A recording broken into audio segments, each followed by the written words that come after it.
Right, an absolutely fantastic election result in Brazil last night as Luiz Inácio Lula da Silva, or Lula for short, defeated the far-right, Amazon-burning, pandemic-denying, apartheid Israel-supporting, Donald Trump tribute act Jair Bolsonaro. So a victory not only for left-wing politics, but common sense over a man who said the only three possible outcomes here were for him to be arrested, to be killed, or to be victorious, and the scumbags will never take him to jail. Absolutely batshit. All we need now is Juan Guaido to declare himself the winner after all that, and we'll have the full South American set. That said, it was a painfully close win for Lula, winning with 50.9% of the vote over Bolsonaro's 49.1%, which should be a massive warning to the left. Sure, there were dirty tricks, attempts at voter suppression going on, as reported by Jeremy Corbyn, who was in Brazil campaigning for Lula. The police were allegedly impeding public transport in pro-Lula areas to try and stop them voting. That absolutely needs investigating, as to some mystery surrounding a massive 5 million votes being discounted.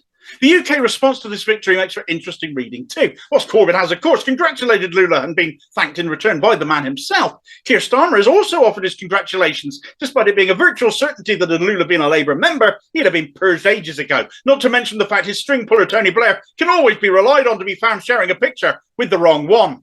Rishi Sunak has also sent his congratulations, saying he looks forward to working together on mutual issues, despite having spent his first PMQs almost exclusively attacking the guy most closely related to Lula's politics in Parliament, who was there in Brazil campaigning with him and who's still living rent-free in his head as some kind of economic and social calamity, for which he'd have better luck finding by looking in a mirror.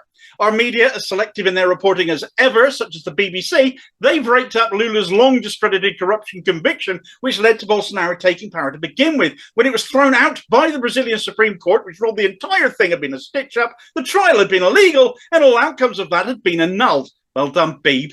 But despite his victory having also been ratified by that same Supreme Court now, he can't help but feel this isn't quite over. Bolsonaro is unlikely to accept such a close vote. His son has already publicly cried fraud, and the police and military may still attempt a right-wing power grab.